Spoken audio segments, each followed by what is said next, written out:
Hi everybody, welcome to the Mississauga Library. My name is Suzanne and today we're going to be doing a class visit for grades 2 and 3. If you're not in grades 2 and 3, of course you're welcome to watch this video, but it is actually designed and created for grades 2 to 3.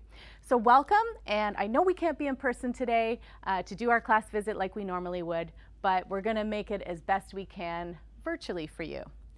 So we're going to have a fun day, and we're going to be doing all sorts of different things. We're going to talk a little bit about the library and what we have to offer for you and the people in your class.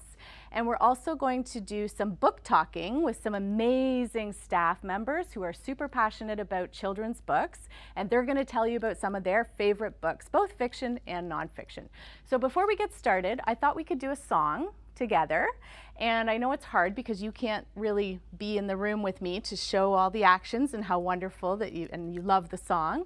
But we're going to do a song that I think you're going to love, and it goes like this, okay? This one is a variation of one that you may know from other places you've been in your lifetime, and it's a variation of one called the Bear Song. But this one is called the Polar Bear Song, and it goes like this. I'm going to say something first, and then you're going to call the same thing back to me. You'll get the hang of it as we go along. It goes like this. The other day, I saw a bear. A big white bear. I had to stare. The other day I saw a bear, a big white bear. I had to stare. He stared right back. And seemed to grin. His long white fangs. Hung to his chin. He stared right back and seemed to grin. His long white fangs hung to his chin. He moved to me. Upon four paws. And those four paws. Held 6-inch claws. He moved to me upon four paws. Those four paws held 6-inch claws. Ah! I couldn't move. My feet they froze. And I saw steam. Shoot out his nose. I couldn't move. My feet they froze. And I saw steam shoot out his nose. But I was safe.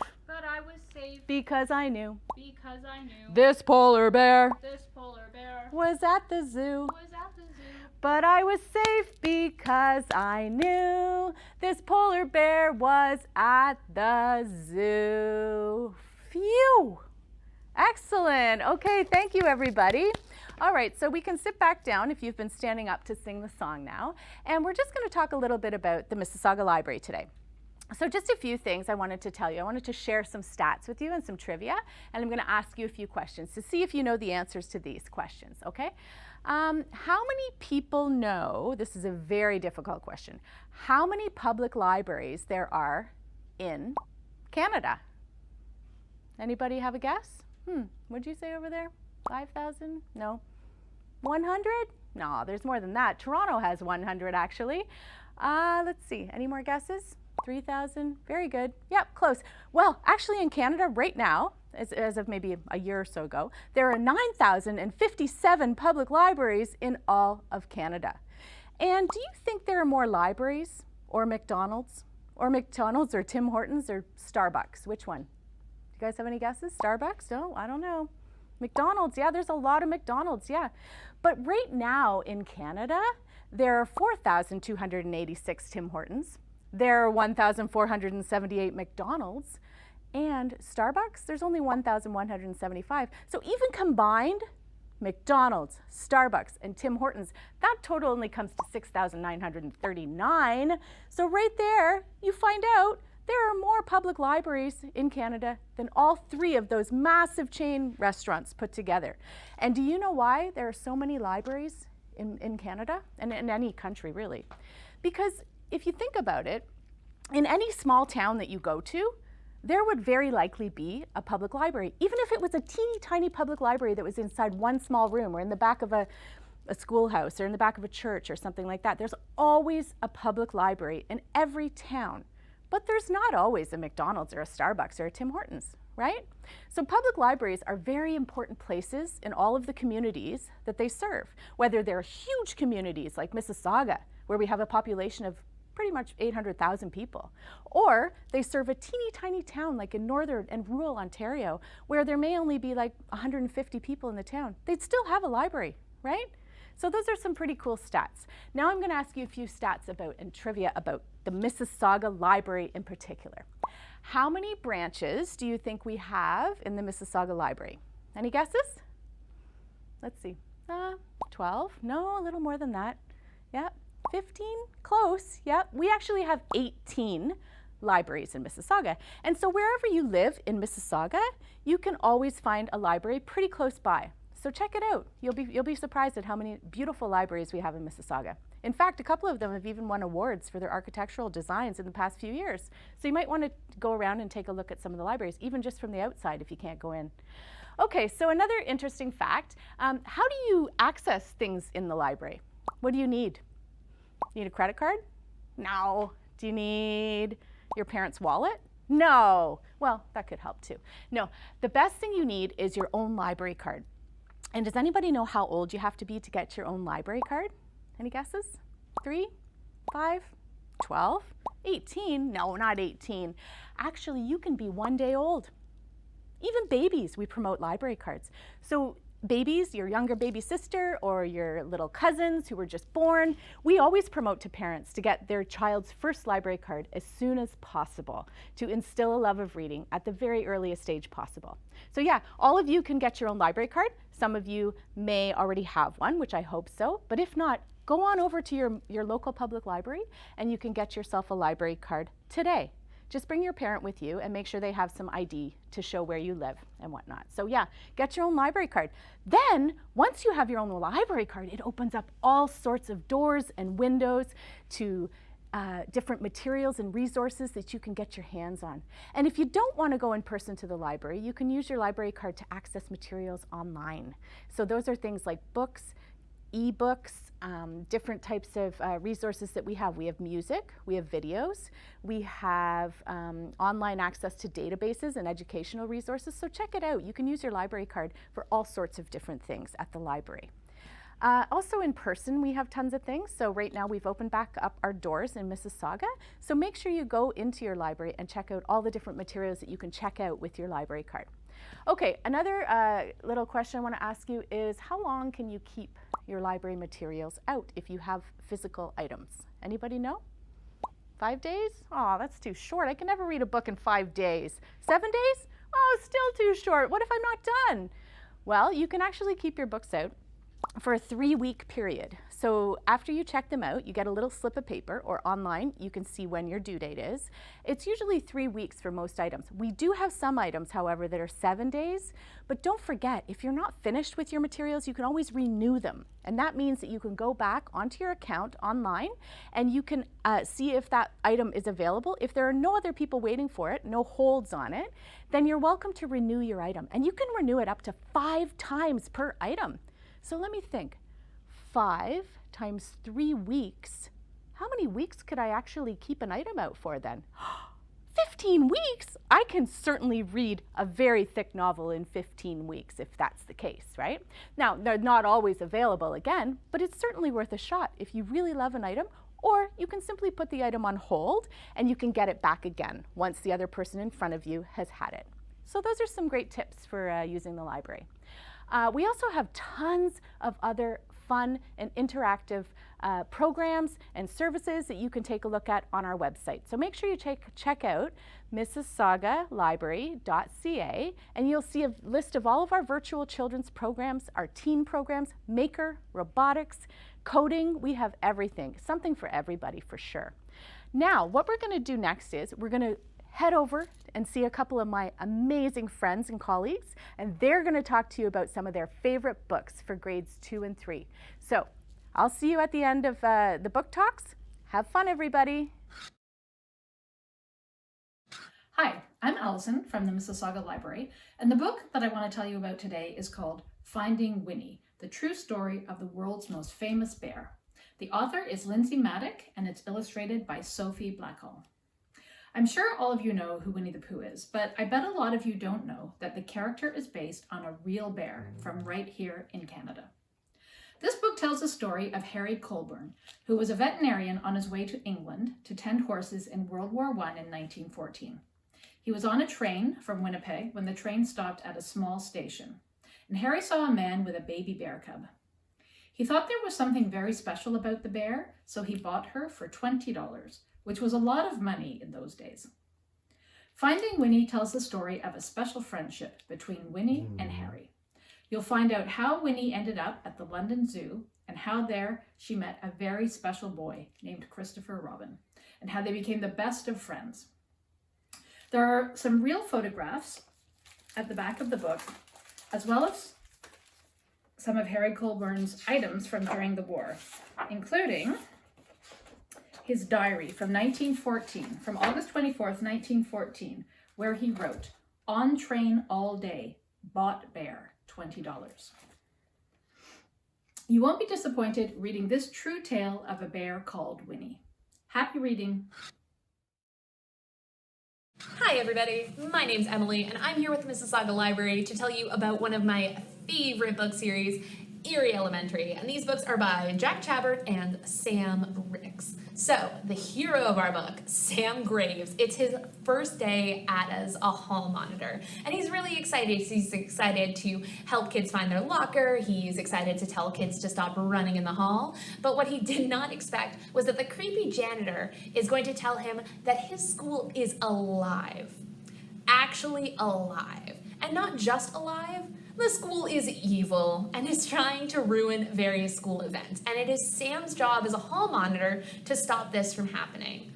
So Sam realizes he can't do this alone, and he has to stop the school from eating the lead of their school play before it is ruined. And things don't stay normal for very long at Erie Elementary, so there's a whole series of books where the school tries to sabotage school events. For instance, there is a giant creepy jungle that grows on the school playground and almost ruins recess forever. There is a volcano that is going to explode at the school science fair and ruin everybody's project. And there is an ice storm that happens not outside the school, but inside the school that Sam and his friends have to stop. Erie Elementary is amazing. It's full of adventure, it's full of action, it's full of amazing drawings, friendship, and some really scary stuff. So if you are a fan of the Goosebumps series, Dan Gutman's My Weird School series, or the Haunted Canada series, or just anything involving spooks and scares, I would recommend Erie Elementary. And even if you're not a big fan of scary things, I'm a big scaredy cat, and I can enjoy these for their action and adventure. So I hope you're interested in picking up Erie Elementary. We've got so many copies available at every single Mississauga Library location. Have a great day! Hi, I'm Diane, and I'd like to tell you about the book The Trouble with Chickens by Doreen Cronin, illustrated by Kevin Cornell. This book will take you back to old-style detectives. J.J. Tully is a retired search and rescue dog, ready to live the quiet life in the country with his trainer Barb. After 7 years spent doing heroic deeds, there wasn't too much that Tully couldn't do until he met Millicent, or Mooge. It was a hot and sunny day when I met that crazy chicken. So hot that sometimes I think the whole thing may have been a mirage. But mirages don't have chicken breath, mister. She was a short, tired-looking bird with a funny red comb on her head. It looked about as useful to her as a spoon is to a snake. Her eyes were tiny and black and set so close to each other that they practically touched. I'd be surprised if the right eye could report back seeing anything other than the left eye. Chickens make me nervous. Can't keep them quiet. We stared at each other for an awkward moment. I nodded to tell her to move on. She picked up her left foot carefully, not sure whether she should back out of my sweltering doghouse. As her foot hung in midair, she lowered her pointy white head and very deliberately said, nothing. A phone rang, a car backfired, a blender roared, and that crazy chicken didn't blink. She was one tough bird. And with that, and a cheeseburger for a reward, J.J. Tully finds himself hired to solve the mystery of Mooge's 2 missing chicks.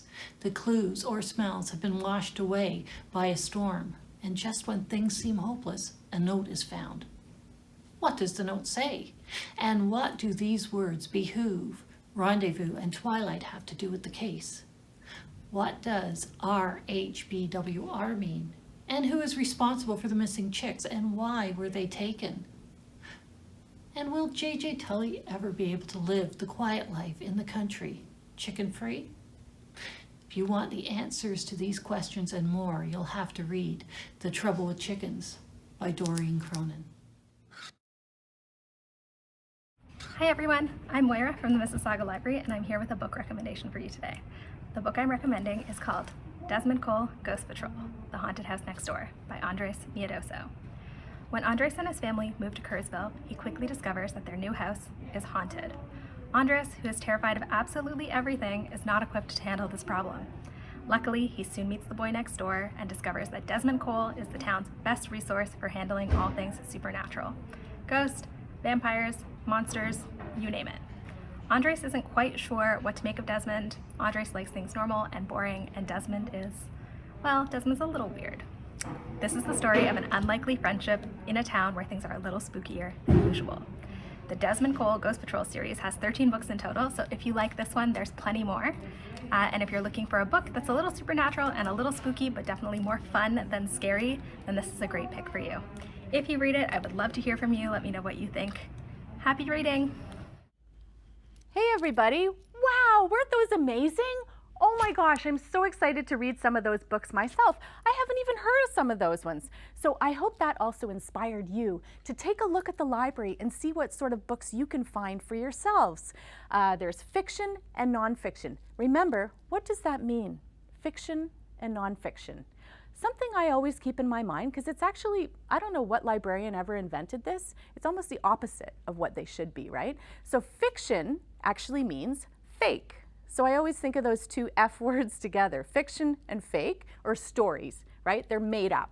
Nonfiction are actually facts, true facts. So if you're doing a project on something, those are the books that you want. There are, however, some books that can trick us because they are sort of in between the two. I'll give you an example. A book called, Scary Stories to Tell in the Dark. That one is found in the nonfiction section, but it's called stories. So are these stories true or are they fake? I'll leave that up to you. There are a number of other books in our collection that fall into that same category of a gray area, and those are really fun to find. So ask the librarian or ask someone working at a library when you go in next time to help you find some books that are in the nonfiction section but could actually be fiction. That's my challenge to you.